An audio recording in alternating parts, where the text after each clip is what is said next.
Hey, T first. I'm back.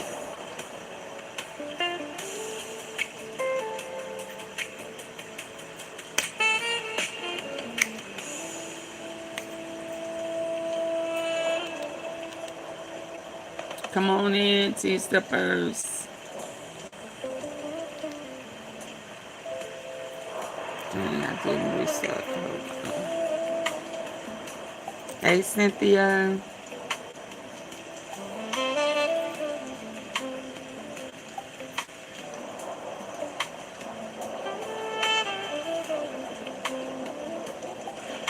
Please come in, hitting the like button. Tap on your way in here. We're going to talk about Karmelo Anthony. His jury selection was today. He's young. At that time, last year, he was 17. Senior, on his way to college. So, A1 athlete. Centennial out in Frisco, Texas. Lord. Predominantly a white area. So it's going to be one of those type of trials. Oh my God. I tried to tell y'all these rules that they make is to be used against us, not against them. But stand your ground and stand your ground. Keep your hands to yourself. Y'all come on in, hitting the like button. So this is going to be one of those type of trials. You know, the self-defense is supposed to be against your same kind. Hey, Joe. It's just funny. And when it first happened, and it was really, really bad in here, y'all.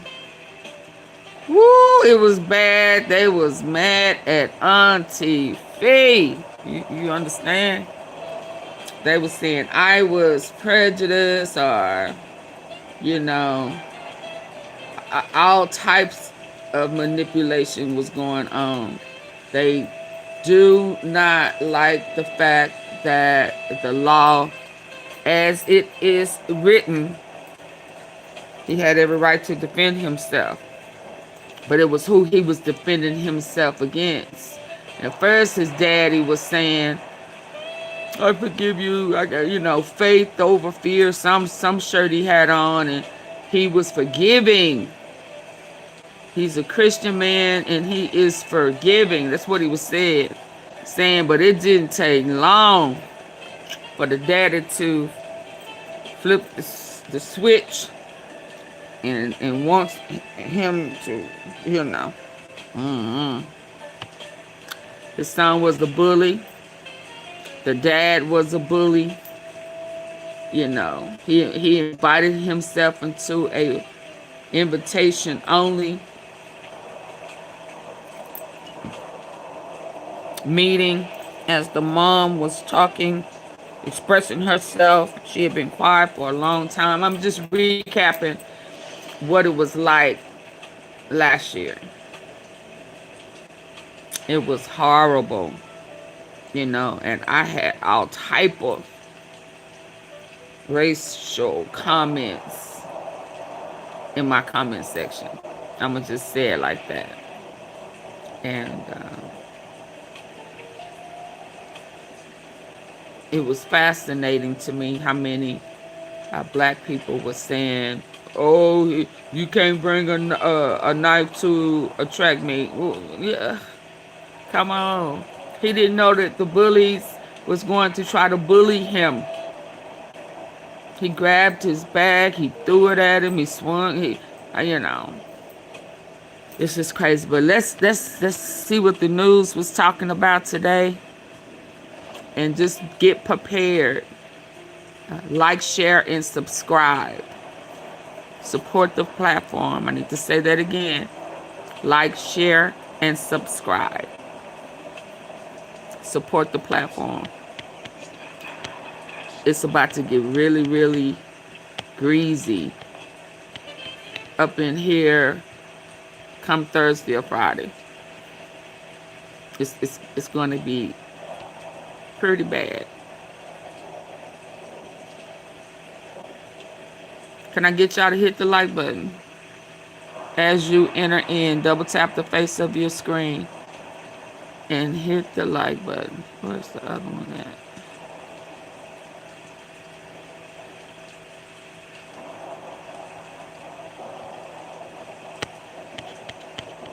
Is this the one I want to start with? Let's go. Tonight we take you inside the case that stunned North Texas. It was supposed to be an ordinary spring morning at a high school track meet in Frisco. But in a matter of seconds, a conference...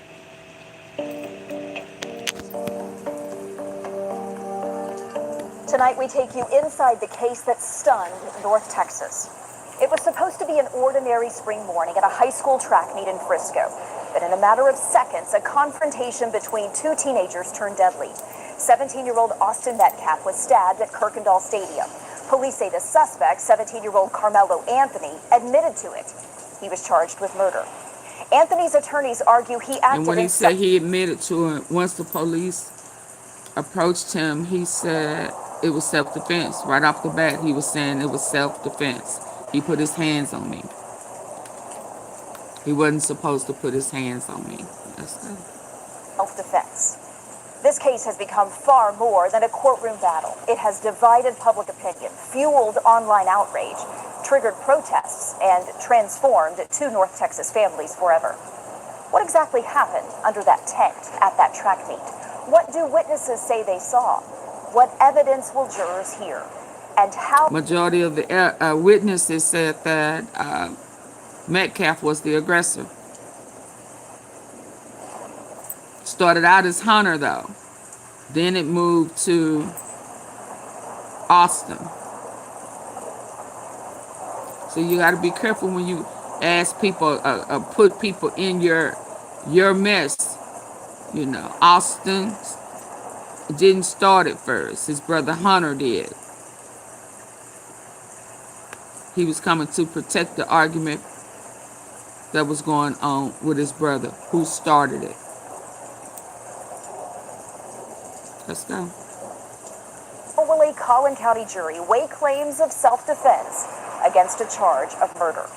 Tonight we examine the timeline, the evidence, the legal strategy, and the emotional fallout from a tragedy that continues to reverberate across Frisco and beyond. Our Jobin Paniker has a look at how we got here. It was a deadly confrontation under a track team tent that lasted only moments and would set off a chain of events that would dominate headlines for more than a year. I got the alleged suspect in handcuffs right now, detained. April 2nd, 2025, at Kirkendall Stadium in Frisco, Austin Metcalf, a junior at Memorial High School, was stabbed and within hours pronounced dead. Karmelo Anthony, class of 2025. Another student from Centennial, Karmelo Anthony, was arrested the same day. I got the alleged suspect in handcuffs right now, detained. April 2nd, 2025, at Kirkendall Stadium in Frisco, Austin Metcalf, a junior at Memorial High School, was stabbed and within hours pronounced dead. Karmelo Anthony, class of 2025. Another student from Centennial, Karmelo Anthony, was arrested the same day for murder. I got a phone call from Hunter. A day later, the Metcalf family, including Hunter Austin's is the twin first brothers, one spoke who with us. started it. That's his mom. Hunter, initially, he admitted it, that he started it. He said, say, get from up under our tent, but it was not even his position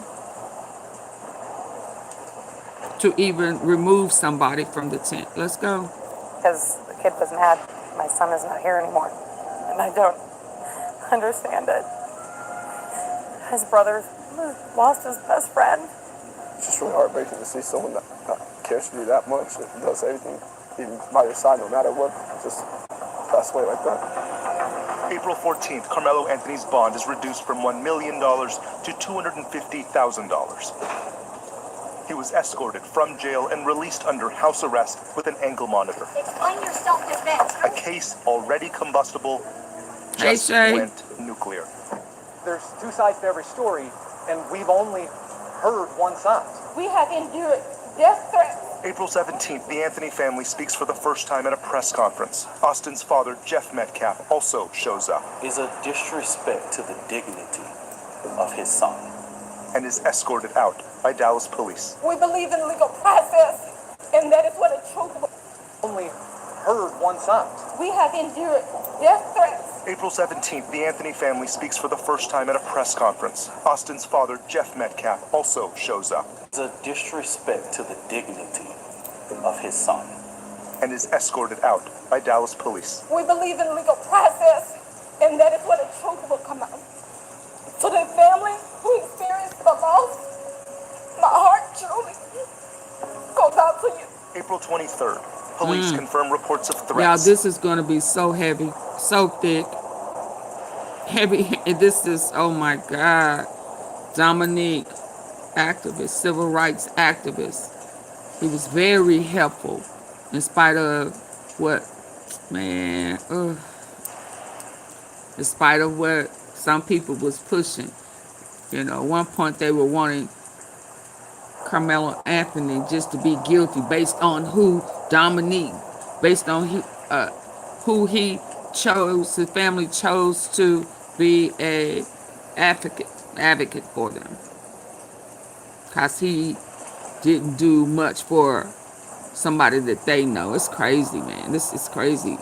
It's crazy work. Let's go. And is escorted out by Dallas police. We believe in legal process, and that is what a truth will come out.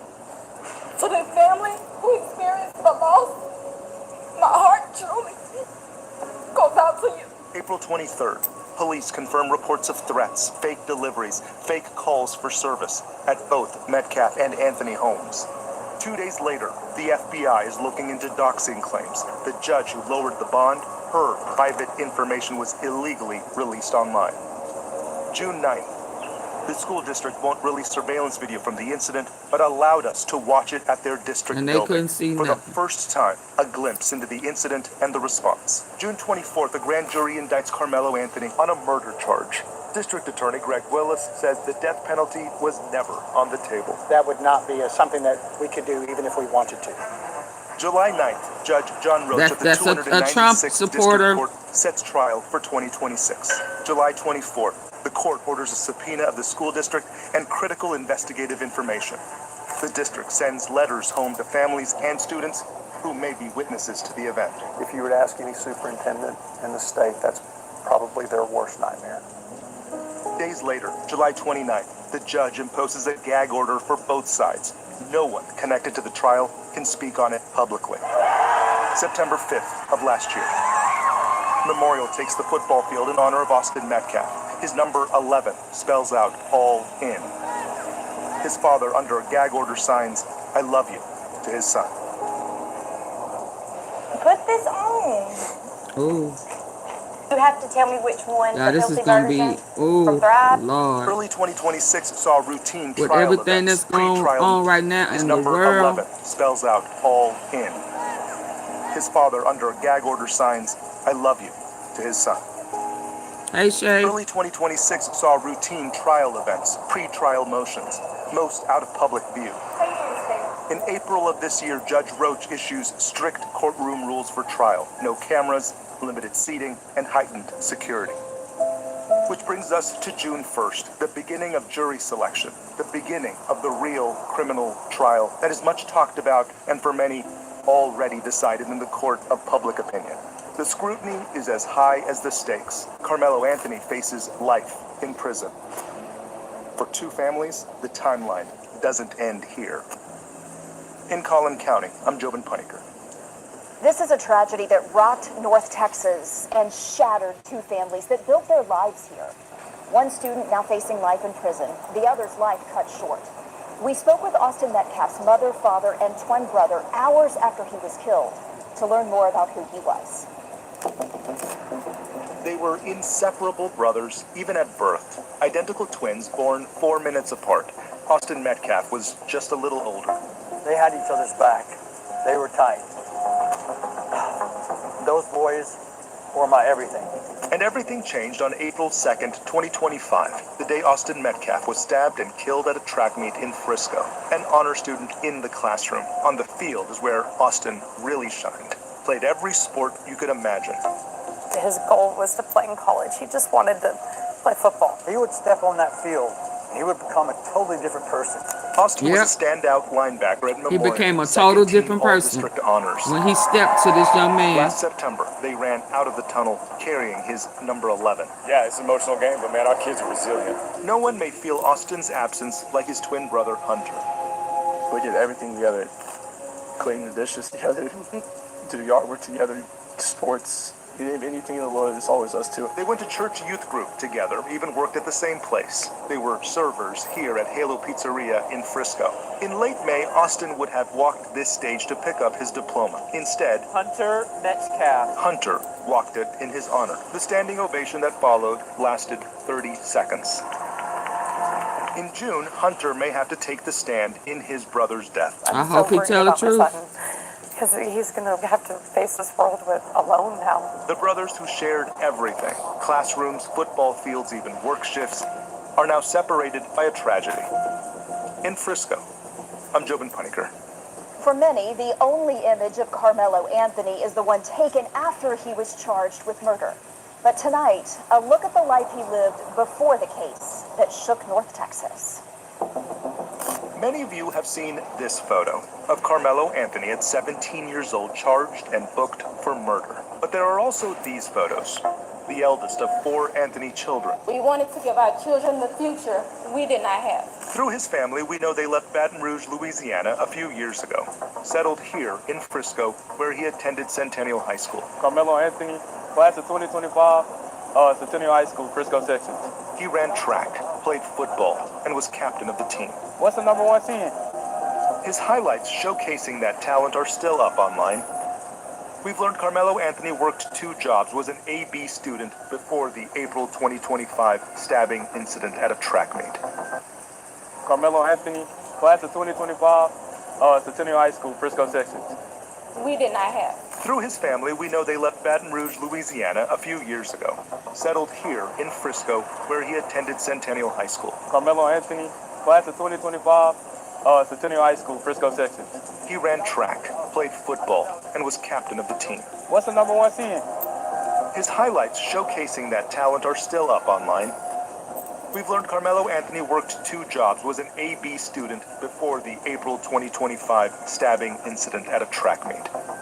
It would take him out of school and turn 2 families' lives upside down. He's been raised in a 2-parent home with structure, stability, love, and we put God first in everything that we do. Sources close to the family say Karmelo was able to graduate and receive his diploma, but he did not walk the stage or participate in any senior activities. Explain your self-defense. There hasn't been another public photo or video of Karmelo since he disappeared into this SUV and into house arrest.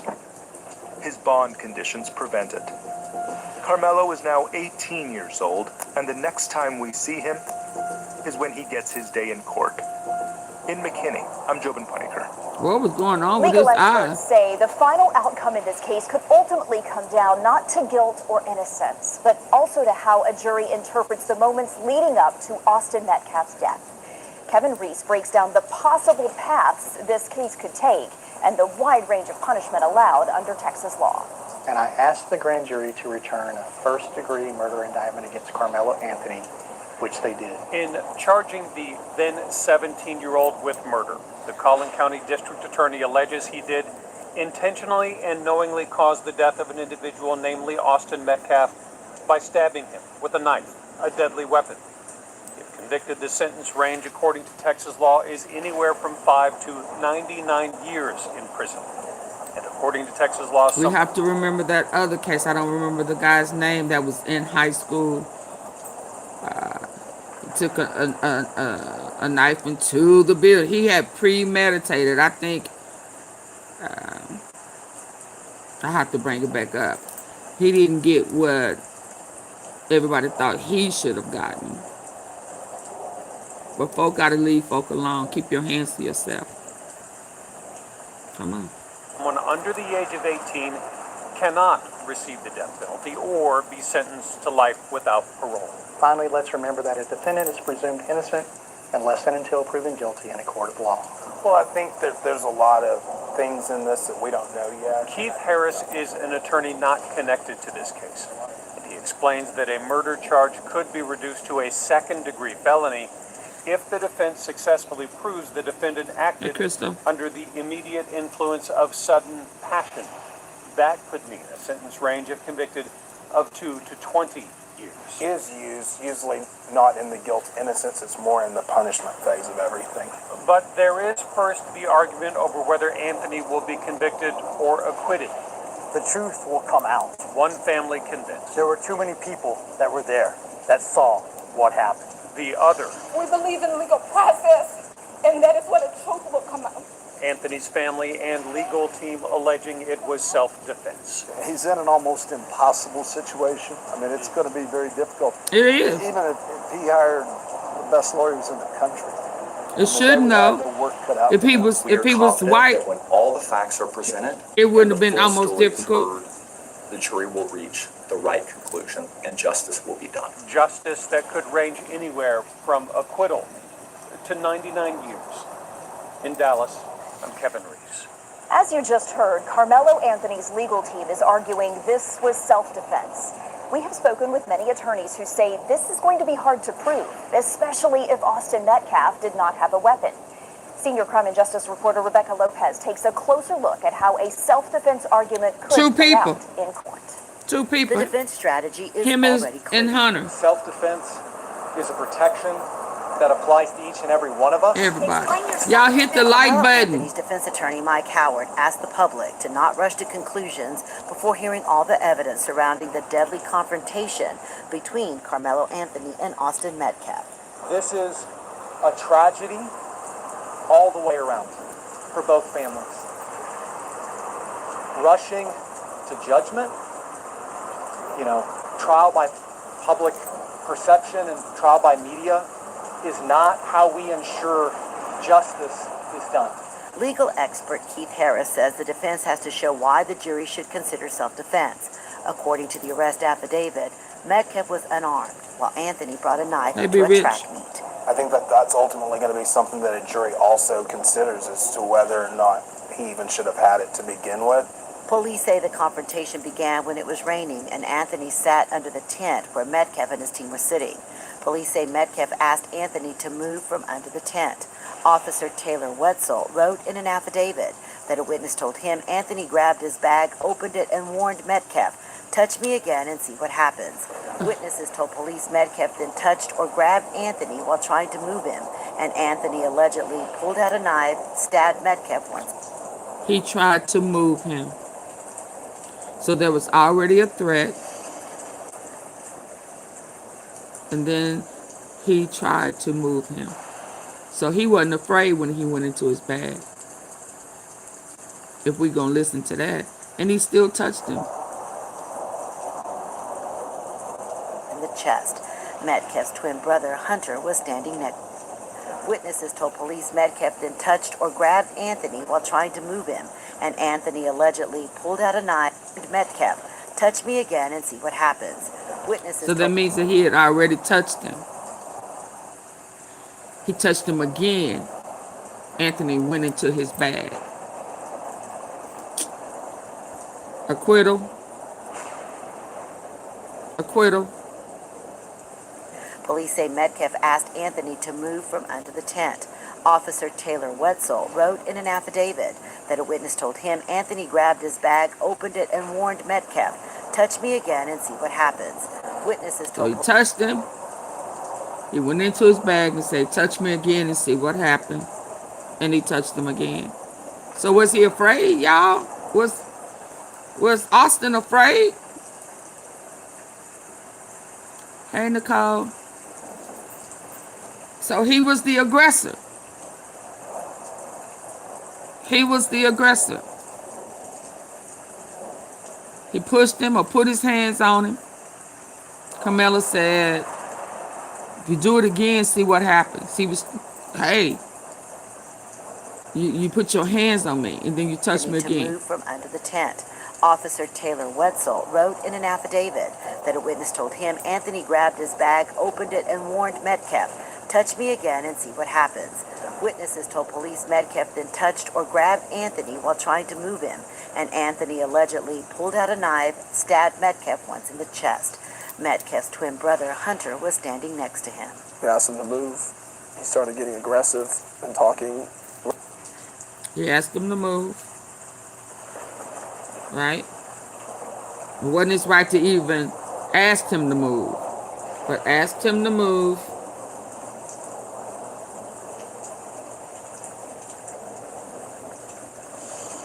Okay, so what's going on here?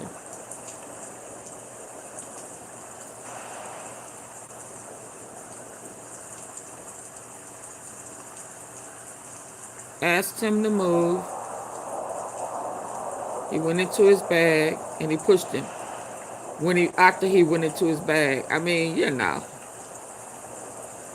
you cannot say that Metcalf was afraid. He definitely wasn't afraid. Let's go. Reckless. And my brother stepped in and said, "You need to move." He's like, "Make me move." Also grabbed his backpack. Harris says those facts could become critical for jurors. The prosecution could say that he was kind of asking for it. I think the flip side for the defense, when you think about it, these are 17-year-old boys. And I was 17 at one point in time. And so you think about 17-year-old boys don't make the best decision. In an arrest affidavit, Officer Eduardo Cortez said, "As we were walking him, Anthony, to the squad car, the suspect was emotional and said he put his hands on me. I told him not to." Another officer later wrote, "Anthony made another spontaneous statement and asked if what happened could be considered self-defense." Harris says those statements are important because they may help Anthony's attorneys get self-defense in front of a jury. Absolutely. If the officers testify to what he told them as soon as they got there, that's going to be the scintilla of evidence that defense would need to get self-defense in the charge. As a defense attorney, they're going to try every avenue. That's their job. The truth will come out. Under Texas law, once self-defense is raised, prosecutors must disprove it beyond a reasonable doubt. Harris says the defense may argue Anthony reacted emotionally and impulsively in the heat of the moment. We believe in the Constitution. We believe in the laws of this state.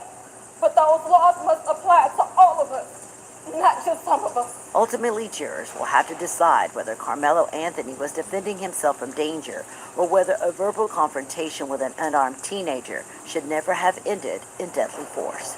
In Collin County, I'm Rebecca Lopez. In July, months after the stabbing, Judge John Roach put in place a gag order, trying to maintain fairness ahead of this trial. The gag order blocks attorneys, law enforcement officers, witnesses, and even students who may have seen what happened from speaking publicly or posting online without court approval. Once the trial begins, we are expecting witness testimony from students, coaches, and first responders. That gag order has prevented us from speaking with people who were close to the incident. Jobin Punniker had the opportunity to watch surveillance footage from the track meet, and here's what he saw.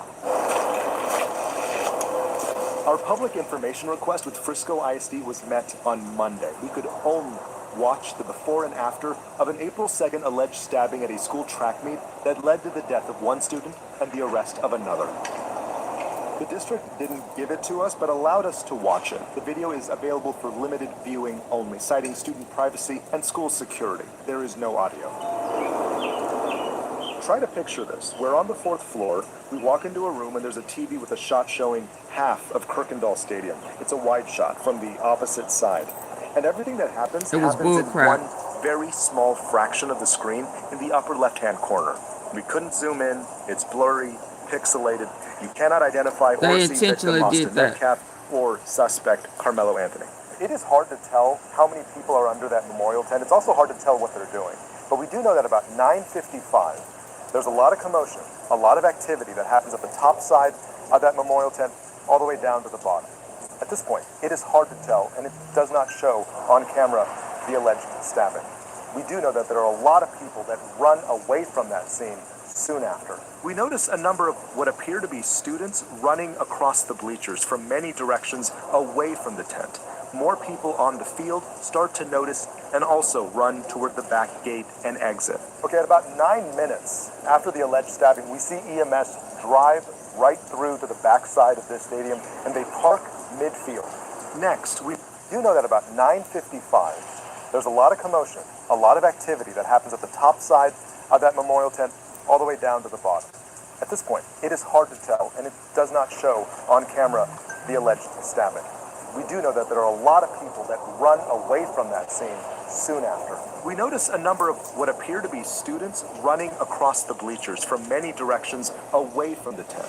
More people on the field start to notice and also run toward the back gate and exit. Okay, at about 9 minutes after the alleged stabbing, we see EMS drive right through to the backside of this stadium and they park midfield. Next, we notice paramedics wheeling out a gurney, but have to walk all the way back to the gate and to the bleachers. There's a lot of activity at the bottom of those bleachers and what appears to be the triage of Austin Metcalf. 15 minutes after the incident, we see people put the tarp over the bleachers, which our helicopter cameras captured. All right, so looking at the timing, there's 26 minutes between the time of the alleged stabbing and the time EMS leaves Kirkendall Stadium with Austin Metcalf. At the same time, what appear to be officers, they are at the crime scene right next to that tent. All of this video will one day be shown in court. A grand jury may see it too in the coming weeks. The attorney for Karmelo Anthony confirms he's seen it, but neither family has disclosed whether they've seen it. In Collin County, I'm Jobin Piker. This incident started as a case between two teenagers, but has since turned into a nationally debated and deeply divisive story. With cameras not allowed in the courtroom, our team is preparing for detailed coverage of this trial. Here's Tiffany Liu. On April 2nd, 2025, 17-year-old Austin Metcalf was stabbed during a track meet at Frisco ISD's Kirkendall Stadium. So I drove up to the hospital straight away. I actually beat the ambulance there. Police say another 17-year-old Hey, reflections with Karmelo Kimberly. Anthony stabbed Metcalf under a team tent during a weather delay. He was on a lot of machines, and it didn't take long for them to come in to say that he had passed. Anthony was arrested at the scene. We got the alleged suspect in handcuffs right now, detained. He was later indicted on a murder charge and has pleaded not guilty, claiming self-defense. We believe in legal process, and that is what the truth will come out. Two families are forever changed in very different ways. And in the days after the stabbing, both mothers spoke publicly. My son is not here anymore. Yeah, because he's a bully. Understand it. One mourning her child's death. He's just such a good spirit, and so many kids loved him, and his brother's lost his best friend. The other defending her son accused of causing it. I don't know why we're being targeted and discriminated against before a fair trial.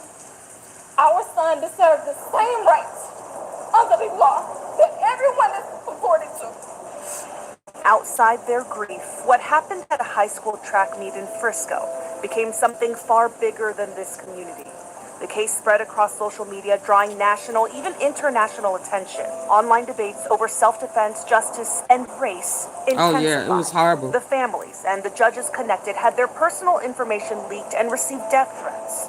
So as the trial approaches in Collin County, security will be higher than normal. Cameras generally aren't allowed in this courthouse, and that rule applies for this case too.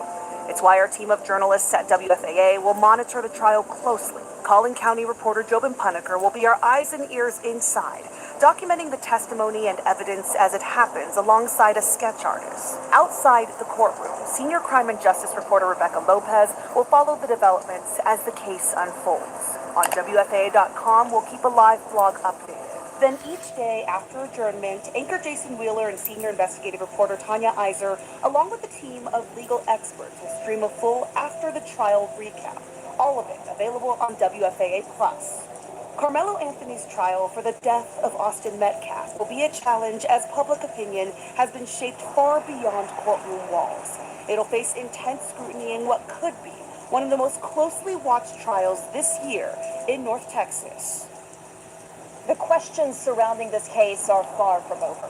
Throughout the trial, WFAA is your place for complete coverage on air, online, across social media, and streaming on WFAA+. You can depend on us to keep you apprised of developments inside and outside the courtroom. Thanks for watching. Hold on, y'all. Please hit the like button. Please hit the like button. See what else I have.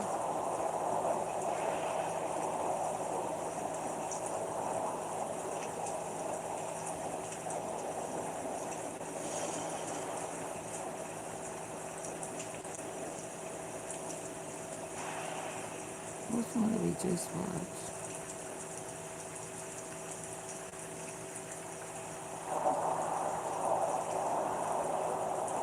From Fox, I'm your host, Mike Page. Always great to be with you as we continue to roll on. Next up, we want to talk about a trial that is just getting going in Texas. This is really a story that first broke, of course, last year. It really took not only Texas, but really the rest of the country by storm here.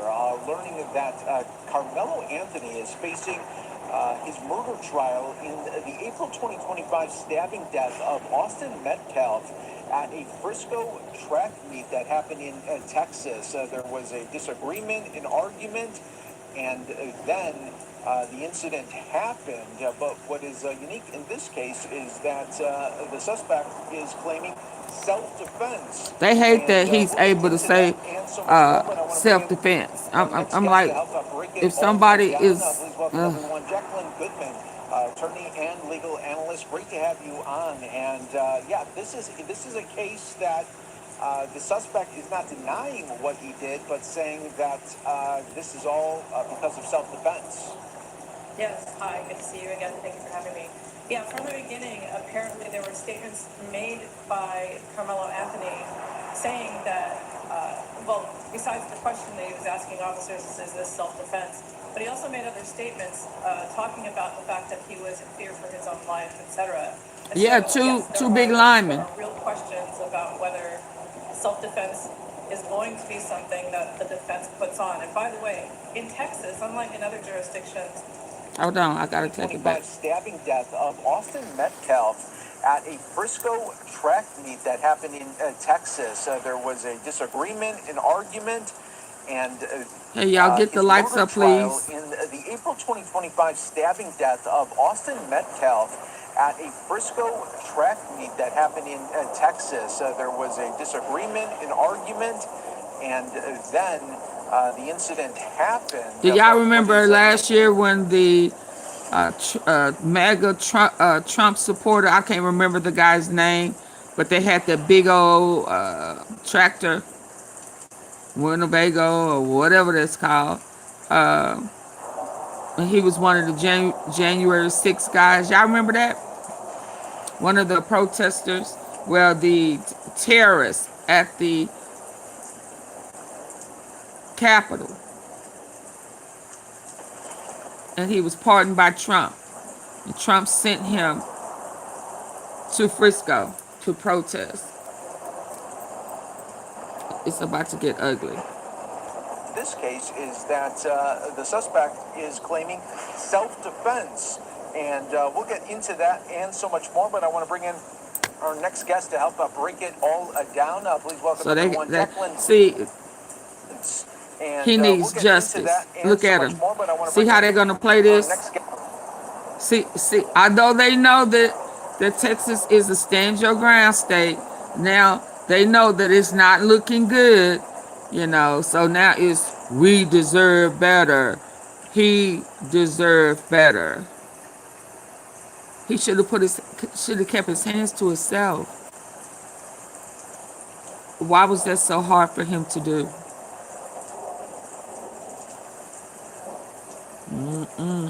Yeah, Trump sent that terrorist guy.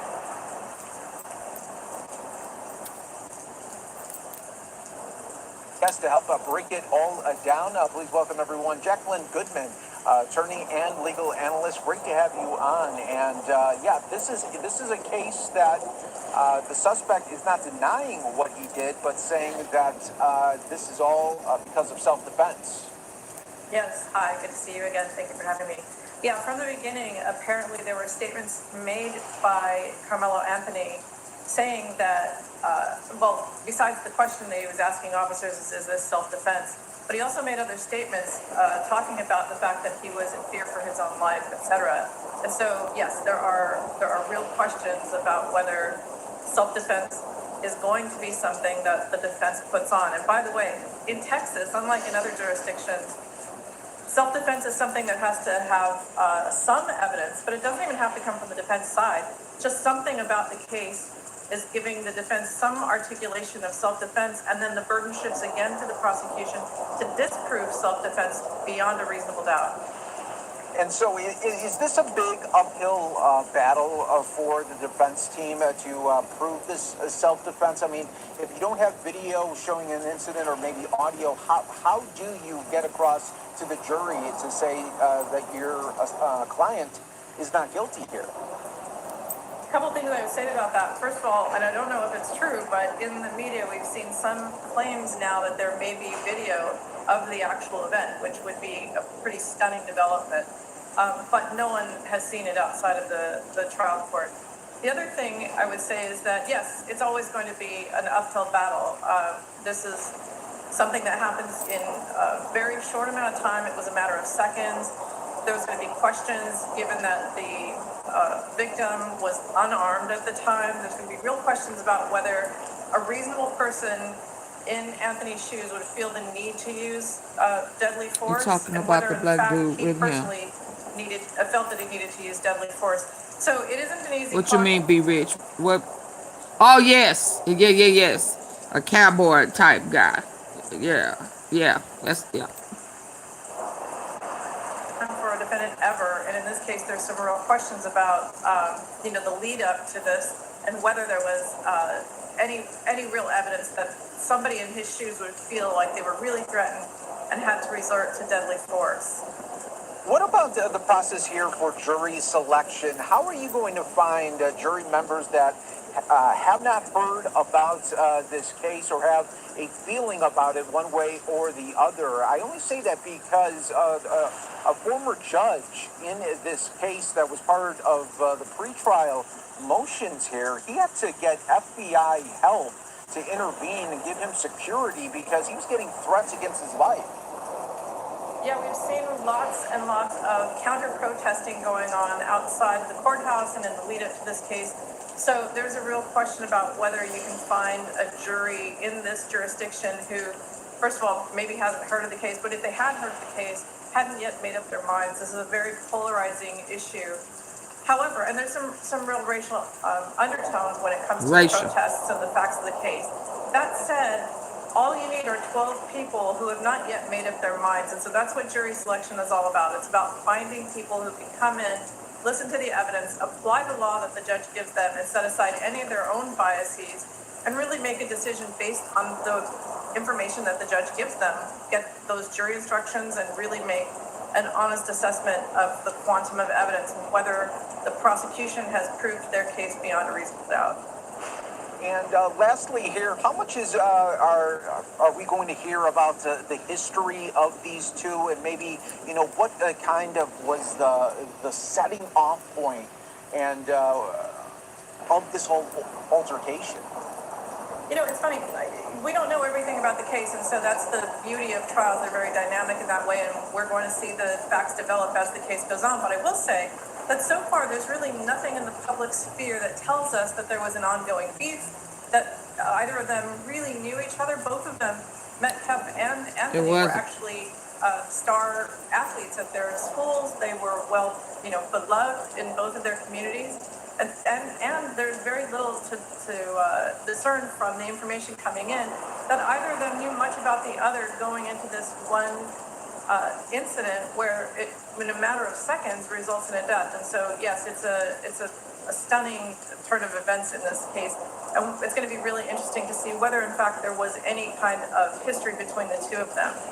Yeah, definitely, and that's why we wait to see what the evidence plays out in court, and we'll be continuing to break it all down as the info comes out. But Jacqueline, thanks so much for coming on here on Live Now for Fox, giving us some great insight.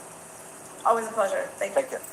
And welcome back, everyone, here to Live Now from Fox. I'm your host, Mike Page, continuing to talk about the big trial that is just getting started out in Texas. It's the Karmelo Anthony self-defense trial that really could define this murder trial in a... This kid is going to need, I mean, not in a way that, you know, for him not to abide by the law, but that they apply the rules and the guidelines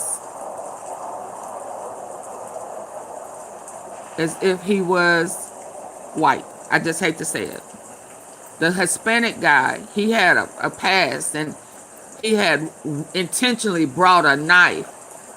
I think that his was a spike. You know, it wasn't necessarily a knife. But we're going to wait. It's just going to be, it's going to be tough. They're going to try to railroad him, probably. I hope not. I hope he has an extremely good attorney. But like Dominique said, it's still in the books. The stand your ground, they talking about, oh, it's outdated, it's overrated, da da da da. But it's still in the books. School track meet stabbing. So for more on this right now, I do want to go out to the very, very latest here and continuing to get updates all along the way from Fox 4 Dallas. Alex Boye joining us here with the latest here.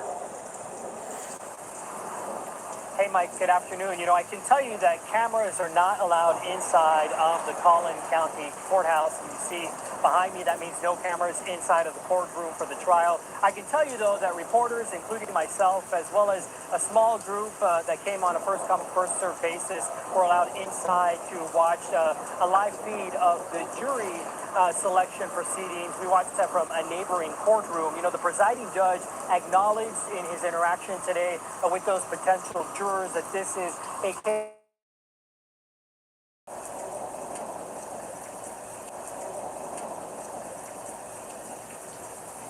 I need for y'all to get the likes up.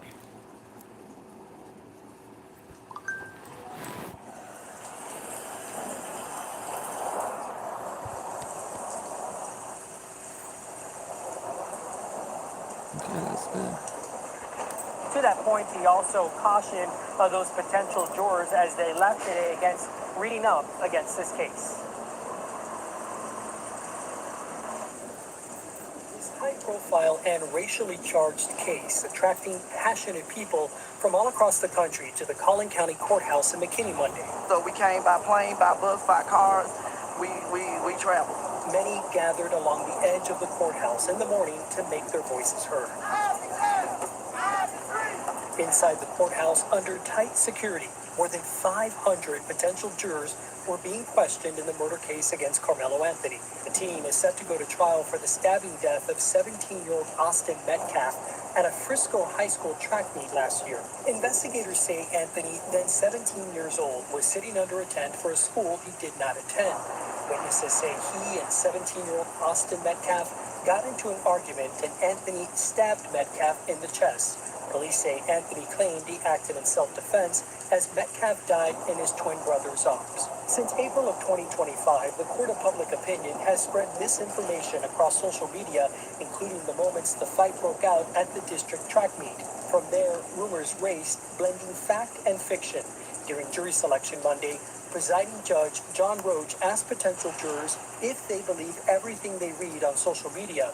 Judge Roach told potential jurors they have to be able to turn off the noise and listen to only what is said in court, and added that they can't make a decision until they hear all of the evidence.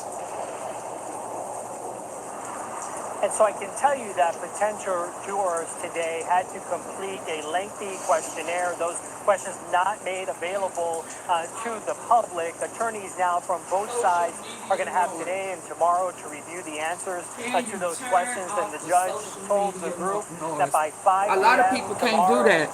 Texas time, that they will get Y'all do know a lot of people cannot turn off the social media noise. Control narratives. On social media, Judge Roach told potential jurors they have to be able to turn off the noise and listen to only information across social media, including the moments the fight broke out at the district track meet. From there, rumors raced, blending fact and fiction. During jury selection Monday, presiding judge John Roach asked potential jurors if they believe everything they read on social media. Judge Roach told potential jurors they have to be able to turn off the noise and listen to only what is said in court, and added that they can't make a decision until they hear all of the evidence. That's what happened at Diddy trial.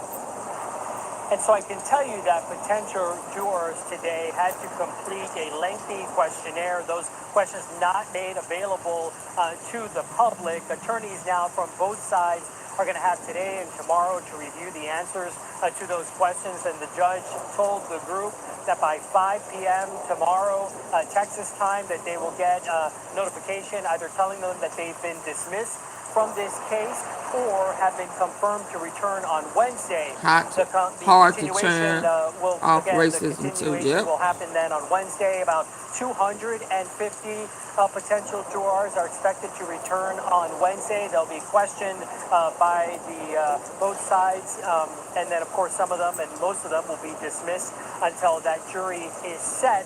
The judge does expect the jury to be seated by the end of the day Wednesday. And then I can tell you, Mike, that the testimony opening statements are expected to begin early on Thursday.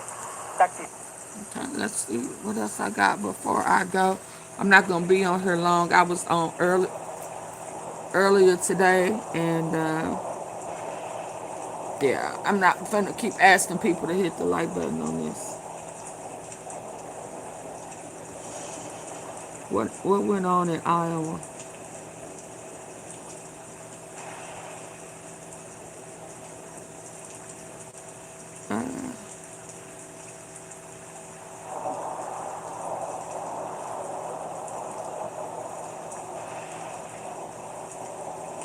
Will the jury buy? Man, this is going to be so big racial profile.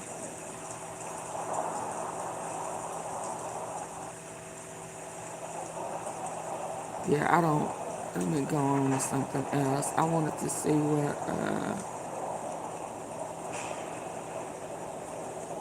Where did I select it?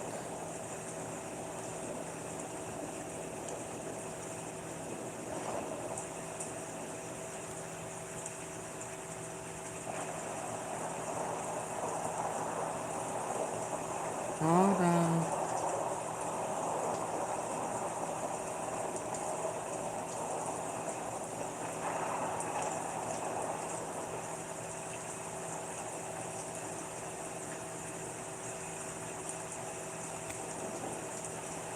Let me check on your president before I go. Glenn Deason is professor at the University of Southeastern Norway, host of the Greater Eurasia podcast. I follow him closely. Every word he ever says, I listen to, I watch, and I have the honor of sometimes being in his company too, and a fine fellow he is. Professor Deason, thanks again for joining us. Hold on.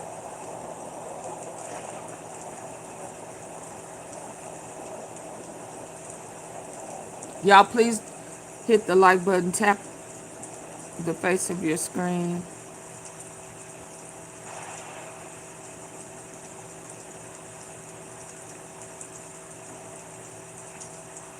Let me hear this. Pursuing an You're watching The Legal Breakdown. Glenn, it looks like Donald Trump's effort to try and get $10 billion for himself, which he ultimately decided to compromise and offer only a mere $1.7 billion for his insurrectionist pals, is now coming around to bite him in the ass. So can you explain what just happened in court? Yeah, Brian, this case just took a hell of a twist, and it could be a perilous twist for Trump. So what just happened is the presiding judge, federal judge down in Florida, Judge Kathleen Williams, looked at a motion to basically intervene, to enter into a case Why that won't it frankly allow me is to? closed because, Donald Trump brought the lawsuit against himself, in essence, his IRS. And then, a few days later, he said, I want to dismiss it because I'm going to settle the lawsuit with myself. And Hold on, yeah, I'm trying to change the background, and it's not allowing me to, so hold on.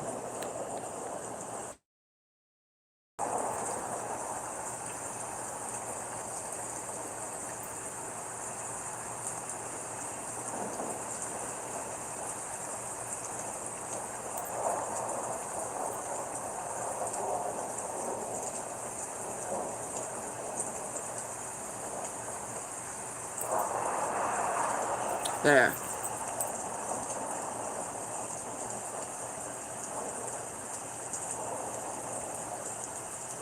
You're watching The Legal Breakdown. Glenn, it looks like Donald Trump's effort to try and get $10 billion for himself, which he ultimately decided to compromise and offer only a mere $1.7 billion for his insurrectionist pals, is now coming around to bite him in the ass. So can you explain what just happened in court? yeah, Brian, this case just took a hell of a twist, and it could be a perilous twist for Trump. So what just happened is the presiding judge, federal judge down in Florida, Judge Kathleen Williams, looked at a motion to basically intervene, to enter into a case that frankly is closed because, Donald Trump brought the lawsuit against himself, in essence, his IRS. And then, a few days later, he said, I want to dismiss it because I'm going to settle the lawsuit with myself. And so the case actually got dismissed. 35 former federal judges filed a motion to intervene, seeking to have the case reopened. Why?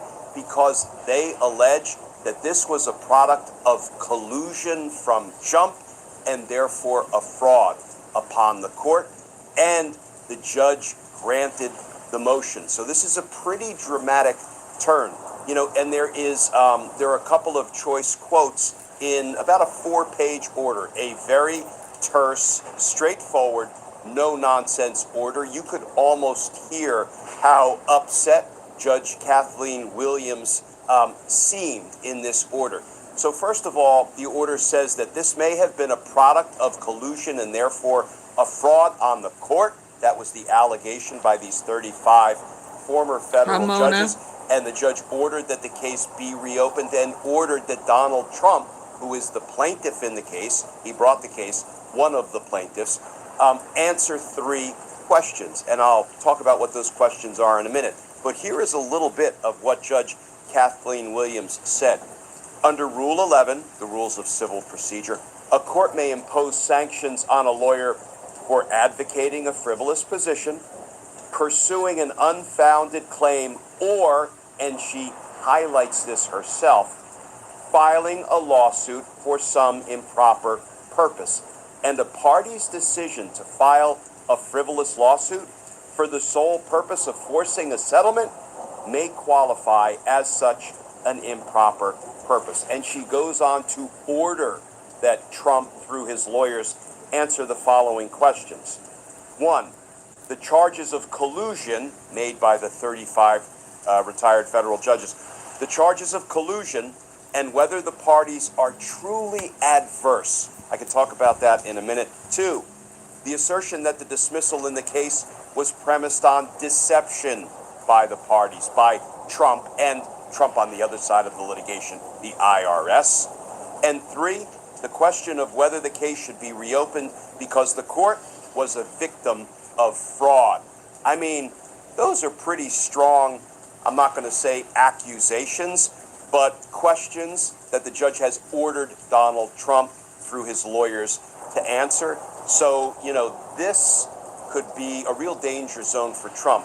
People will remember that Trump has been sanctioned, and his lawyers have been sanctioned in other lawsuits that he brought, like against Hillary Clinton. I believe he and his lawyers had to pay $1 million for essentially bringing a bad faith, frivolous lawsuit. So, it looks like, here he goes again, and we'll see what happens after he responds to these questions. So what could the consequence that's waiting for him on the other side of this thing actually look like? A couple of things. It could look like massive fines for unethical conduct, because let me just boil this down to its essence. Donald Trump was president the first time around when what happened? As many things as he has done unethically, it should be a no-brainer. Hit him with all of it.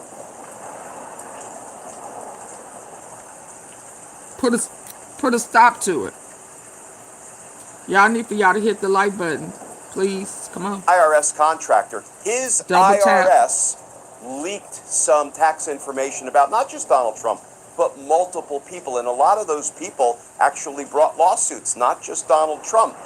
And then Donald Trump waits until he's back into power, when he again controls the IRS, and he sues the IRS for $10 billion, and then has his Department of Justice, who is supposed to defend the IRS against these claims, settle the case for a nearly $1.8 billion cop beaters fund, a weaponization fund designed to, pay people who engaged in the Capitol attack on January 6th, and perhaps other people who file claims. So there is no case or controversy or adversarial position, because in a very real sense, it's Donald Trump suing himself and telling the Department of Justice to settle advantageously to him. We can throw in there that he also got a promise from DOJ never to look into any tax crimes he might commit, he or his family or his businesses. This is absolute sort of dictatorial insanity, and ultimately I think all of this will fall apart. But here is another really important tell, and this is cited in the judge's 4-page order. Remember, I said that it wasn't just Donald Trump's tax returns that were leaked, it was others, and those others, many of them, also brought lawsuits against the IRS. And guess what?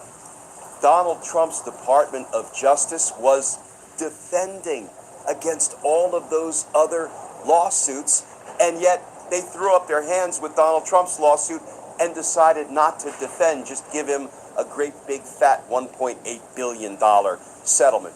Brian, this is like corruption right out in the harsh light of day. So it could involve massive fines. It could also involve potential contempt, because the judge is asking questions about, haven't you perpetrated a fraud on the court? And this may be an outlier, but when the rule of law comes back into the light of day, it might also be the basis to open a criminal investigation for perpetrating a fraud on the court. What Donald Trump is trying to do, Brian, is use the court to launder this dirty scheme. Launder it by saying, well, I filed the suit, so of course my Department of Justice will engage in settlement negotiations with my IRS to give me $1.8 billion to, give to my friends and my allies and the insurrectionists, the cop beaters, as we see fit. This is kind of a fraud on the court writ large, using the court and the bogus legal filing to give this kind of sheen of legitimacy to this ugly, unholy settlement that he orchestrated. And I think, Brian, at the end of the day, it's all going to fall apart. This result, Judge Williams reopening the case or looking into reopening the case for fraud upon the court, coupled with the fact that we have another judge in the Eastern District of Virginia, Judge Brinkema, who just put a grinding halt to anything involving the cop beaters fund moving forward while that litigation continues. I think this weaponization fund is destined to ultimately be struck down. Are there any rules precluding engaging in some civil suit against the president? I understand that there is the OLC, the Office of Legal Counsel memo, that prevents a president from being prosecuted while he's in office. But if there is a civil suit that moves forward, where, as you said, it might involve major fines against the president. Is there anything that would preclude fines being levied or civil suits being levied against the president while he's serving? You know, the answer is no, and there is a prime example of that. Remember that there are a series of plaintiffs who sued Donald Trump for launching the Capitol attack, and I think the plaintiffs include members of Congress and Capitol police officers. And recently, Judge Amit Mehta, federal judge in Washington, D.C., ruled that that active lawsuit can continue to move forward against Donald Trump. Why? Because he doesn't have immunity against being sued for what he did on January 6, 2021, even though he is the sitting president. So the answer is yes, and in fact, there is an actual example of a lawsuit moving forward presently against Donald Trump. So at this point, Glenn, what are next steps in this litigation? Yeah, Brian, I'm going to be looking forward to June 12th now, because that is the date on which Donald Trump, through his lawyers, must respond. He's been ordered by the judge to respond and answer these questions as to why this whole thing wasn't a product of collusion, wasn't a fraud on the court. And so it'll be interesting to see how Donald Trump and his lawyers navigate these answers. But I have a feeling we may not get sort of a truthful, accurate, supportable series of answers to these three questions that Judge Williams has ordered Trump to answer. But I think it's probably going to be some, let's just say, really interesting reading. So in fairness, Glenn, while we're trying to think of how in the world Trump is able to defend himself, is there any plausible deniability whatsoever? Because, I mean, we have spoken at length about the idea of suing your own, the federal government that you yourself run as president. There's no case or controversy. It is basically Can I get y'all to hit the like button, double tap and so I wonder what's your going to phone, happen. or hit those three dots at the top whatsoever that he might lean on to give himself some plausible deniability that this is actually not exactly what it looks like to the rest of us? You know, it's interesting. You know, maybe if he actually understood the Constitution and the constraints of each of the branches of government, he might have a minimally straight-faced argument to make. You know, he could say, listen, I don't really control the IRS. It is something, yes, it's an executive branch agency, but by law, they're exercising independent judgment. In fact, the IRS, I believe by statute, is required to audit or do some kind of a review every year, I believe, of the president and the vice president's tax returns. Don't quote me on that. I'm not a tax lawyer. I always thought tax was a four-letter word myself. But if he were to take that sort of reasonable view, he might be able to say there's some separation between he and the IRS. But what is Donald Trump forever saying? I am the Article 2 Emperor of the United States. That's my characterization. But he says, Article 2 gives me complete control over everything. Article 2 says I can do anything I want with the executive branch. Well then, sport, it looks like you actually do assert that you control the IRS. So you have sued yourself. You have sued an agency that you have 100% control over. And Brian, the Constitution requires for federal courts to have jurisdiction, to have the authority over a lawsuit. There must be a case or controversy, which means two different parties with opposing positions, adversarial positions, such that a judge has a decision to make. Who wins? Who loses? This is Donald Trump suing himself. So I think, given who he is and the power he asserts over the executive branch, he has no straight-faced argument. And, you know, I look forward to seeing whether the judge makes some findings about this being a collusive lawsuit that was filed for the purpose of extracting a settlement, and it really, at its core, is a fraud upon the court. Well, we will stay on top of this.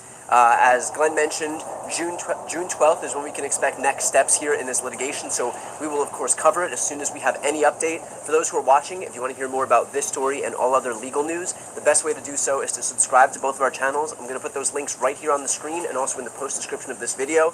It is 100% free to subscribe, but a great way to support our work. I'm Brian Tyler Cohen. And I'm Glenn Kirshner. Let's see what else we got. Breakdown.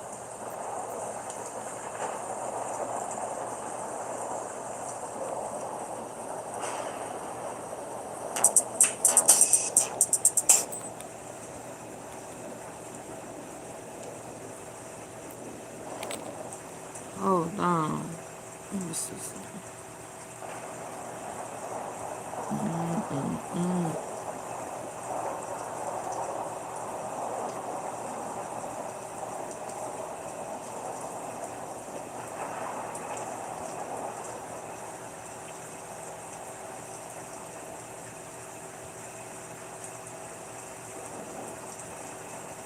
Chaos, what? Hold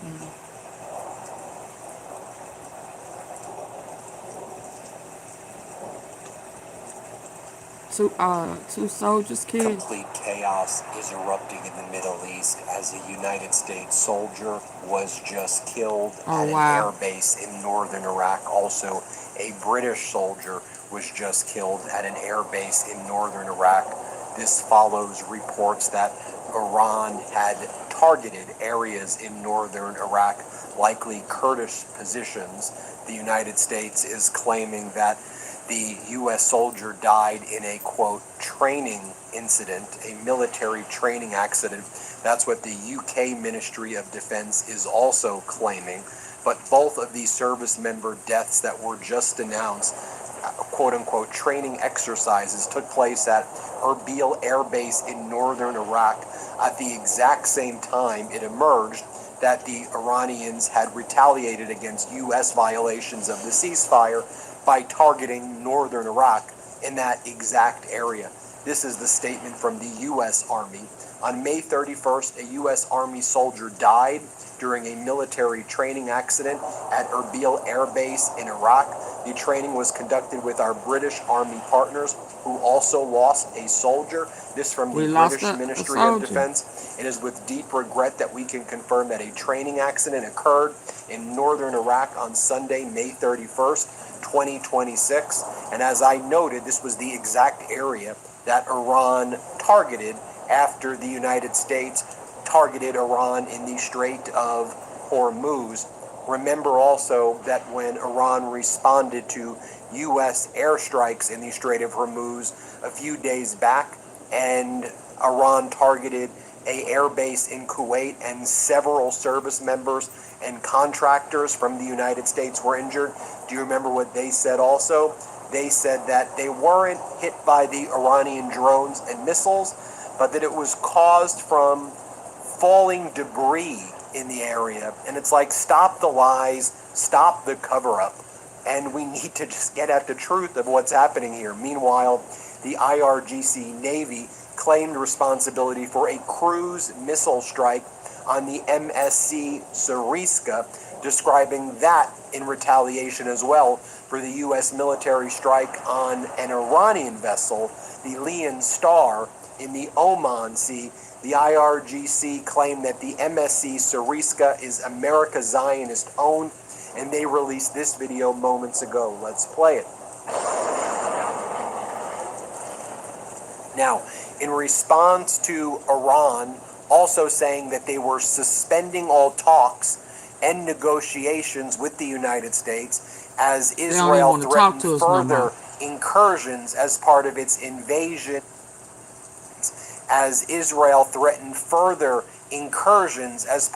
invasion, in Lebanon, Donald Trump just responded as follows. There was a little glitch today. The Iranians were upset about Israel's attack on Lebanon. So I spoke with Hezbollah and said, Hezbollah, no shooting. And I talked to Bibi and I said, Bibi, no shooting. And they both stopped shooting each other. Donald Trump was asked by ABC why he hasn't signed the Iran MOU, Memorandum of Understanding it. Trump said, I'm still just trying to get a few more points. I think you're talking about over the next week, but we're getting what we need. We're getting closer. A peace agreement with Iran could be even better than a military victory, Donald Trump says, like he thinks we're all stupid. He's been saying this exact same thing since March. He then posted, talks are continuing at a rapid pace with the Islamic Republic of Iran. Thank you for your attention to this matter.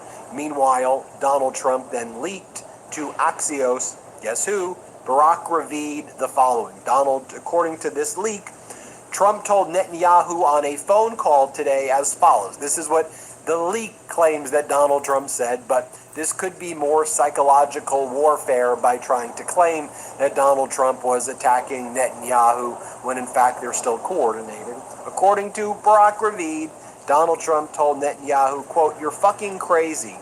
You'd be in prison if it weren't for me. I'm saving your ass. Everybody hates you now. Everybody hates Israel because of this." That's what Barack Ravid claims that Donald Trump said to Netanyahu. It should be noted that the U.S. still has all of its Stratotankers, planes, and critical military equipment that it moved from its other bases in the Middle East to Ben Gurion Airport in Israel. Donald Trump posted the following about his conversation with Benjamin Netanyahu. He said, "I had a conversation with Bibi Netanyahu, asking him, don't go into a major raid of Beirut, Lebanon. He turned his troops around. Thank you, Bibi.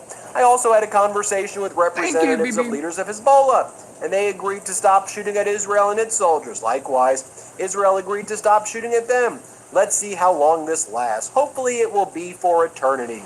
Donald J. Trump. You had the Israeli finance minister Smotrich post, "It's either us or them. There is no middle ground. We are killing the idea of a Palestinian state." You have Israel's national security minister Ben Gvir post, "Mr. Prime Minister Netanyahu, you said that a strong prime minister tells the president of the United States yes when possible and no when necessary. This is a time to tell our friend President Trump no. Now is the time to do what is required and necessary to strike Hezbollah, to unleash the hands of our fighters, and to restore security to the north." Then Netanyahu posted he's still going into Beirut and southern Lebanon, and he said that basically nothing remains changed at all. And then you had Hezbollah also posting that it rejected the ceasefire proposal that Donald Trump claimed existed as unacceptable. So Netanyahu said this never happened. Hezbollah says this never happened, and both directly contradicting Donald Trump's narrative of what's happening. Meanwhile, Mark Levin, Donald Trump propagandist on state regime media, which calls itself Fox, here's what Mark Levin posted. "Was a violation of federal law and provided support to the Iranian regime and its Hezbollah proxy. Whoever leaked the story to Barack Ravid and Axios did a great disservice to our country, to our president, to Israel, and to Israel's prime minister." Is this all part of the kind of psyop as well? Like, we all know that the likely people who leaked it were, giving you my opinion, either Donald Trump, either Jared Kushner, or someone in their inner circle, obviously. "The Iranian regime will benefit from the leak, viewing us as weak and desperate for a deal." Pause. They already do view us as weak and desperate for a deal, because Donald Trump's been acting weak and desperate for a deal since early March. He's been saying these things. "Even coming to Hezbollah's defense, the Israeli people will also be furious. The missiles are aimed at them, not Washington, and for 100 other reasons. What was thought to be a devastating political hit on Netanyahu by the leakers about a private call between the heads of state has done much damage to us and our military and our diplomatic strategy. And if the leakers or others believe Israel should abandon its survival for some deal, they will have a very hard lesson to learn. If the substance of the call is accurate, it's bad enough in my view. Will there be an FBI investigation to determine who leaked it? If not, why not?" Okay, you realize that the same people are leaking to Barack Ravid like every day, every 6 hours, in my opinion, manipulating markets. Barack Ravid denies that that's what's taking place, but he should at least know that he's being used for this purpose because it has that outcome, whether that's the intention or not. Meanwhile, you have a senior military official in Iran just announcing, in the event of a ceasefire violation by Israel in Lebanon, an established order in the Strait of Hormuz will also prevail in the Bab el-Mandab Strait in the Red Sea. Israel, we talked about Netanyahu's response. MB Ghalibaf, Iran's lead negotiator and parliament leader, said the following about his conversations with the president of Lebanon. "In my conversation with my brother, President Nabi Berri, I affirm that if the Israeli aggression against Lebanon continues, we will not only halt the path of negotiations, but we will also be in direct confrontation with the enemy. Long live the resistance, long live the defenses of the land, And long live the brotherhood between the Lebanese and Iranian people is what he posted right there. Now, I also want to note that chaos is erupting in Ukraine as Russia's invasion continues to escalate. You remember Donald Trump promised on day one he would be able to create peace after Russia's invasion of Ukraine. But here we are now into, 2 years later or so, and that's not what happened. This is what Trump does. He lies and he drags things on over and over again. So a major ballistic missile attack is underway right now against the Ukrainian capital of Kyiv. The operational command of the Polish armed forces has announced the scramble of Polish and NATO fighter jets, as well as command and control aircraft amidst an ongoing large-scale Russian drone and missile attack against Ukraine. In addition, ground-based air defense systems and radar reconnaissance have reached a state of maximum readiness throughout Poland. Multiple fires, as I'm recording this, are burning throughout the Ukrainian capital of Kyiv and several other cities across Ukraine amid a large-scale Russian ballistic missile attack, one of the most significant in months against Ukraine. I'll show you some B-roll right here of Ukrainian Patriot system intercepting a Russian Iskander missile before the impact in Kyiv. I'm going to play this for you about 7 or 8 seconds as Russia is heavily bombing Ukraine right now. You can see for yourself. Let's play it.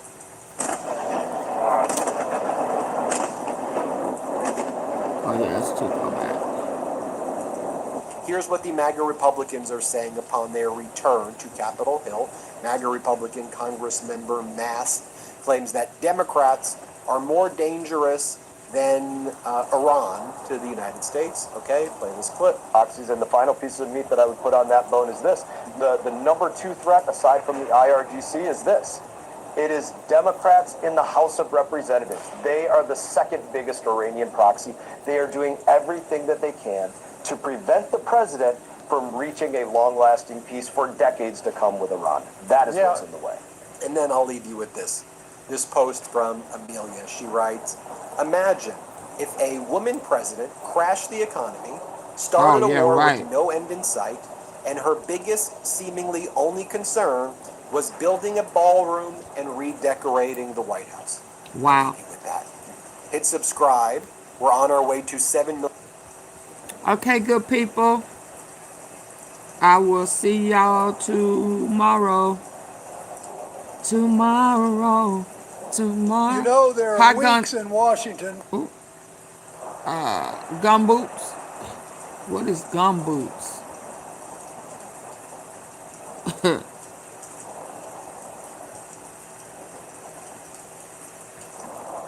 And let me see something.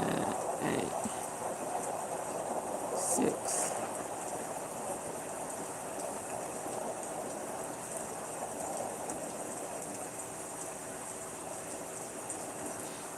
Yeah, I guess,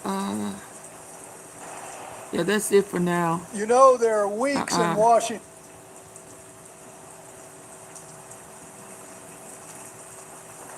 U.S. surprise attacks fails. Okay, I'm going to go out on this one. This is the one I had from earlier today.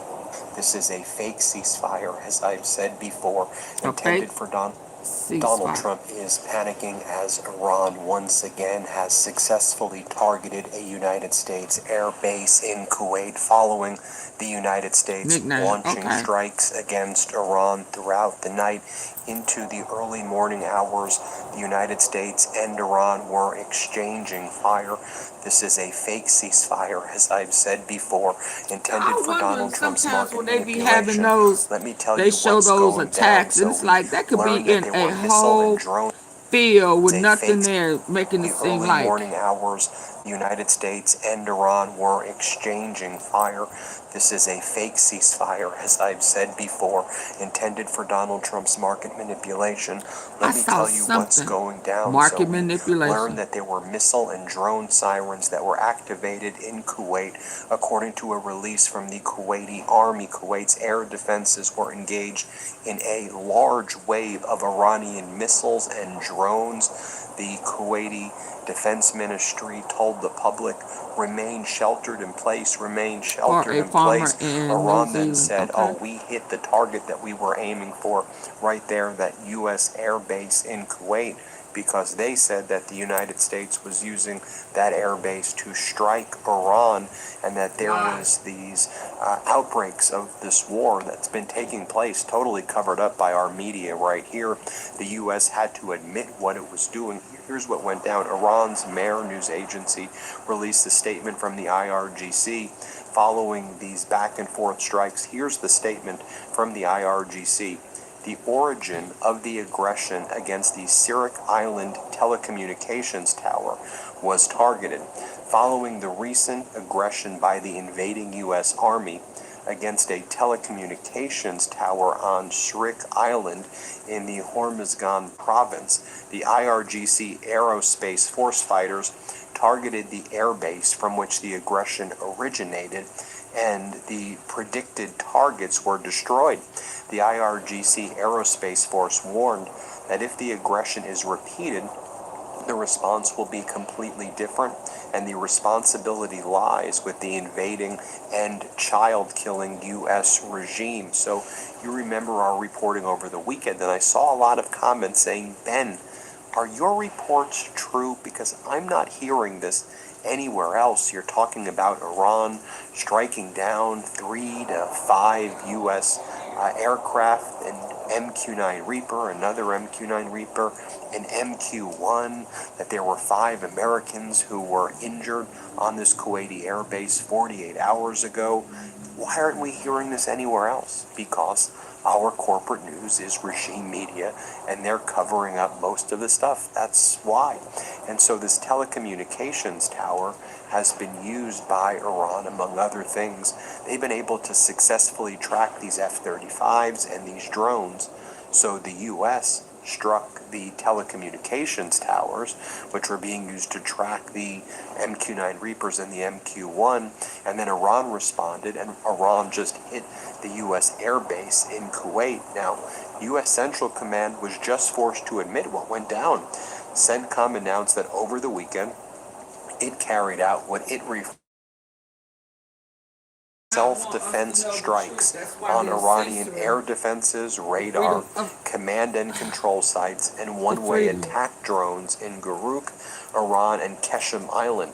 The strikes, which occurred Saturday and Sunday, were in response to what they said were recent aggressive actions by Iran. CENTCOM announced that over the weekend, it carried out what it refers to as, quote, several self-defense strikes on Iranian air defenses, radar, command and control sites, and one-way attack drones in Guruk, Iran, and Keshem Island.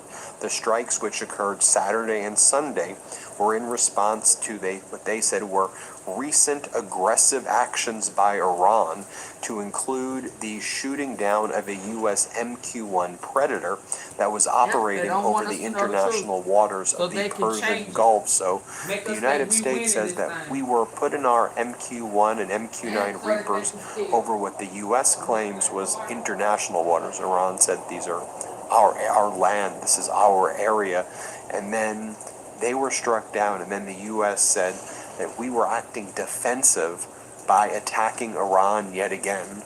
This was defensive. This was not aggressive. We were on the defense by going on the offense. This is straight out of George Orwell's 1984, in fact, far more dangerous in my view. But then Iran responded, and Iran just targeted the U.S. air base and hit it again. Meanwhile, you have all Donald Trump's weirdo MAGA propagandists like Laura Luber saying, it's time to finish the job. The back and forth is getting boring. The back and forth is getting boring? You know, the American people are suffering right now as a result of this catastrophic war. And people across the world are suffering. And the Trump regime and Netanyahu have engaged in terrible war crimes in Iran, in Lebanon, genocide in Gaza. I mean, did you know that in the past 24 hours, 41 people were killed and 140 people were wounded in Israeli strikes across Lebanon on Saturday? which frankly should be called U.S. and Israeli strikes across Lebanon, because Trump is green-lighting this. According to Lebanon's health ministry, Israeli attacks have killed 3,412 people and wounded 10,269 others since Israel escalated its assault on March 2nd. And we've seen amongst these 41 people killed and 140 wounded, children, mothers, lots of innocent people. And again, that doesn't get any attention at all. That's right by the city of Tyre or Sur, and it is just beyond fathomable what's going on there every single day. And so Kelly Myers, reporter, she tried to ask Hegseth a question. She was there with Hegseth. Hegseth was on this Asia trip, the Shangri-La trip, and he was coming back, and he was being asked these questions. And she goes, I tried to ask Hegseth about this when he deplaned at JBA, but no comment as he walked to his car to leave. This is what we're learning, that we reported on this 3 days ago. 5 U.S. National Service members and contractors reportedly injured by, quote, falling debris from intercepted Iranian missiles on the Ali al-Salam air base in Kuwait. Falling debris. They think we're the stupidest people. I'm sure that's what happened. It was the falling debris. No, what happened was the U.S. targeted Iran. Iran responded. They hit Ali al-Salam. Our service members who were at this airbase, once again, were not protected because this Trump regime is utterly incompetent, and 5 people were seriously injured at least. And it's probably more than that because the Trump regime covers up everything. And now Hegseth, who is saying that he doesn't want to see, quote, fatties at the UFC fight that will be taking place in the White House lawn, where they've ripped apart the White House for this UFC fight. No fatties, they say. And remember the video I did yesterday? No one wants to be affiliated with this sick Epstein class weird event for Trump's birthday. Even Rogan's like, this is a terrible idea, this event. But Hegseth refuses to answer a very basic question about that. Now, Iran's leadership, they're issuing numerous warnings right now. You have Iran's main spokesperson at the IRGC saying, if Netanyahu does not stop his genocidal war in Lebanon, the collapse of the American economy will begin in June. Now you may be like, well, what does he know about the American economy in June? It's IRGC. That's IRGC propaganda. No, one of the top Exxon executives said that if this catastrophic war is not resolved by Donald Trump in the next week to week and a half, we will see the biggest oil shock ever, because we've hit that point where we've tapped into our oil reserves, and the oil reserves that we've tapped into will now hit this critical threshold level where all of the prices of gas will be forced to be raised significantly. The price per barrel will now hit 180 to 200 because the reserves will kind of tap out at this critical level, and then you'll be seeing $6, $7, $8. You'll be seeing gas lines. We're very close. I've been warning about this. The Exxon executive finally said it, and it's why it's important that we track what's going on and not buy into all of this propaganda. I mean, remember the propaganda yesterday morning? The propaganda yesterday morning is there's this outlet that's called Iran International, which makes you think they're an Iranian, that they're in Iran, but they're Iranians who left Iran that have Iran International, and they did an article that said Iran's president, Pezeshkian, offers resignation, citing total takeover by the IRGC commanders. Well, you have to look into what Iran International is. It's an Iranian dissident news network that was received, it was reported that it received lots of funding from Western sources or the UAE or others. And then we know this is false. The Iranians came out with a statement. The rumor mongering by the disreputable foreign network is a continuation of previous ridiculous media games. They have published their own wishful thinking in place of reality. President Pezeshkian will not retreat from serving the people, just as the Iranian nation will not step back from the path of solidarity and resistance. They will take their wish to shatter the unity of the Iranian nation to the grave.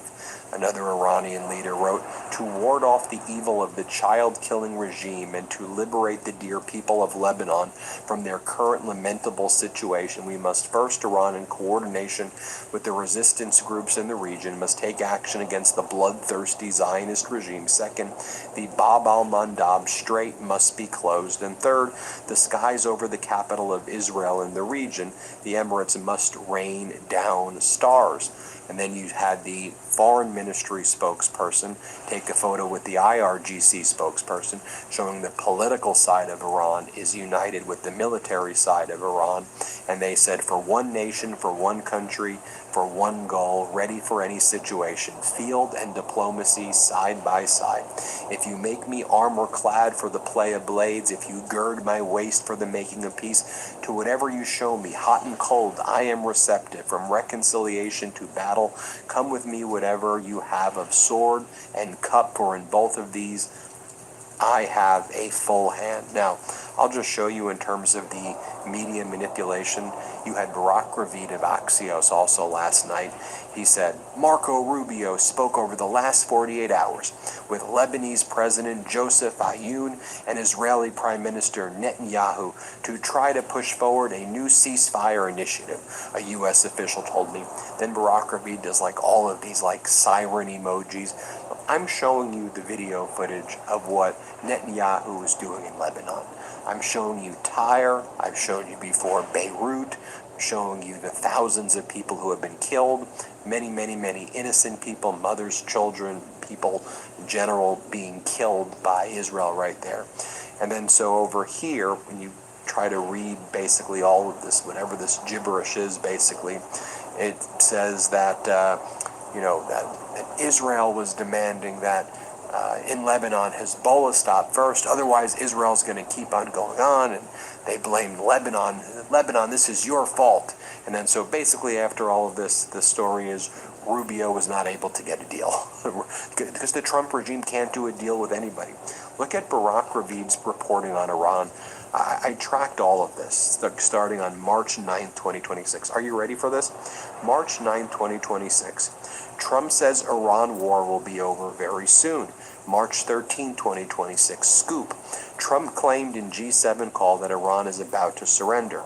March 23, 2026, U.S. negotiating with senior Iranian official, Trump. March 24, 2026, U.S. awaits Iran's response on peace summit as Israel watches warily. March 25, 2026, White House downplays reports Iran rejected Trump peace proposal. March 27, 2026, Rubio tells allies Iran war will continue 2 to 4 more weeks. April 5, 2026, Trump to Axios, Iran deal possible by Tuesday, otherwise I'm blowing everything up. April 15th, 2020, April 11th, April 10th, 2026. U.S. and Iran inch toward framework deal to end war, U.S. officials say. April 12th, 2026, scoop. U.S. considers $20 billion cash for uranium deal with Iran. April 12th, 2026. Trump tells Axios he expects Iran deal in a day or two. April 26, 2026. Iran offers U.S. deal to reopen Strait, but postpones nuclear talks. May 23, 2026, exclusive. Trump says he's 50-50 on Iran deal, decision by Sunday. May 23, 2026. U.S.-Iran deal to end war will be finalized shortly, Trump says. Also in May 23rd, exclusive. What's inside the Iran deal that's close to signing? May 24th. White House said Iran deal could take days. May 28th. Scoop, U.S. and Iran reach deal but needs Trump's final approval.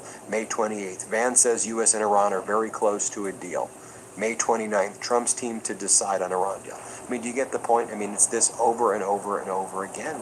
The propaganda, the flooding, the deluge is just next level. And I'll share with you this. MB Ghalibaf, Iran's parliament leader, also issued a statement, and he was with the other kind of parliament leaders today. MB Ghalibaf said, in the new phase of the war, the enemy, through economic pressure and media campaigns, seeks to create division and destroy the country's cohesion in order to compensate for its military defeat and force us to surrender. What a vain delusion. The great and history-making nation of Iran knows today that they stand at a sensitive and historical juncture that future generations will envy. They are resisting against a bloodthirsty and murderous enemy that is determined to destroy Iran and Islam, so that the Iranians of future years will be proud of their fathers and mothers. The most important factor for victory in this war is cohesion and unity. What has caused the enemy's retreats alongside the military power of the combatants is the steadfastness of the people and their unity against a ruthless enemy. This secret to victory must be preserved. So that's what they're saying out of Iran. Donald Trump's posting. The New York Times wrote a story today entitled, "The Trump Administration Sees Striking Exodus of Legal Talent as Though It's a Bad Thing, when actually it's a good thing. The people that are leaving a radical left deep state lunatics." Or Donald Trump posted this before. Fake news CNN today that my Iran nuclear deal doesn't talk about nuclear, when it actually states very clearly that Iran will not have a nuclear weapon. It then goes on in very strong and lengthy detail to discuss various other aspects of nuclear. In fact, that's what most of this agreement is about. CNN and so many others in the fake news media is a low ratings disaster. Even with new ownership, it is unlikely to even get any better. At iHope, we pride ourselves in delivering trusted, tested supplements in a world filled with vague promises, secretive sourcing, and unclean ingredients. With product filtering and thousands of reviews, close Google and open our huge catalog of vitamins, minerals, powders, and pills designed with your body and brain in mind.